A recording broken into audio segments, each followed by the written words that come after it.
Let's talk about why Trump caved. There's been a lot of people with a lot of opinions on exactly why we should have won this last tariff bout in the boxing match that is economics. And I see a lot of people online saying, America's stronger, China's struggling in their economy, they can't live without us. It's not true. So the thing to remember about China is the factory of the world. Okay? Things like that are starting to shift to other countries like Vietnam and other Asian countries and even some Central and South American countries. But China is still the factory of the world. So if you live in a town that has a Walmart, right? Not a big town, just a small town. And let's say there's a big church in that town and that big church says, hey, we don't like one of your policies. Maybe it's DEI, maybe it's something else. And the church says, we're going to go ahead and boycott you. That Walmart is going to take a hit because if that church is big enough, they're going to lose enough of their customers. It's going to make an impact. But not everybody in that town goes to that church, do they? There's still a lot of people in that town that are still going to shop at Walmart. Walmart's going to be fine.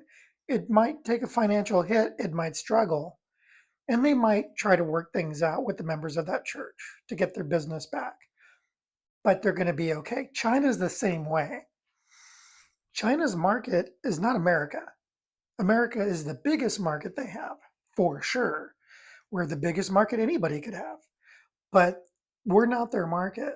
The world is China's market. They have agreements with the EU, they have trade agreements with the UK. They have a lot of influence in the EU and the UK. They have trade agreements with Russia. They have trade agreements on a lot of political clout in Africa. They are the main supplier of all of Asia, and Asia is enormous. They're one of the main suppliers of Australia, and they've bought off almost every politician from both parties in Australia. Australia is bought and owned by China. There isn't a country or a part of this world that isn't part of China's customer base. So if we go in a trade war with China, they're going to win because they're going to take a massive hit by not selling to the United States, but they have all the rest of the world to sell to, and the rest of the world buys. They buy lots from China. China will survive without the United States.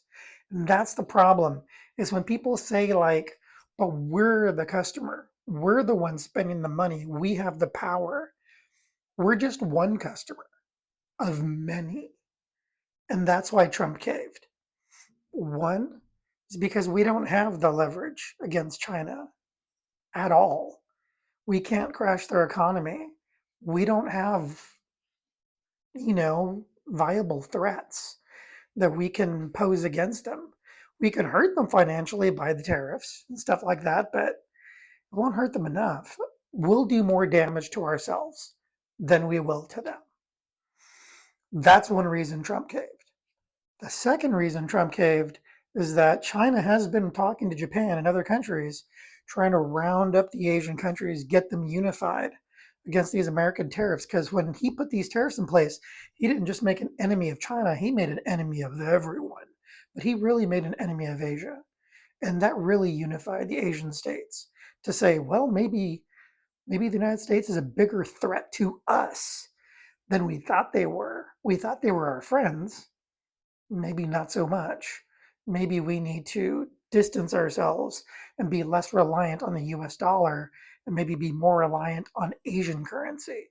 And China's been trying to get people to switch to the yuan. And their nuclear option is just dumping American bonds, just dumping bonds. And if they do, the bond market crashes. Bond market crashes, the economy crashes. The US government goes in default. The US government goes bankrupt. Stock market decimated. We'll have an unemployment rate of 50%. They have the leverage. They have what the Fed would call a credible threat against the United States. because they've been collecting our debt for a long time. We were talking about this in 2019. In 2019, we were talking about this, that China could literally just call in their debt anytime they wanted to, and that would be an enormous threat to us. So Trump bent the knee. Trump failed. Trump lost. Trump caved in. Say whatever you want. But he should have never really gone at them in that way because you'll never win. We don't have a credible threat against them. So I just wanted to bring that up because people in America think that we're so focused on us. We don't realize there's a whole world out there, a whole world with money out there that loves to spend it on China. It's not just us. We're just one country, as beautiful and big as we may be. See ya.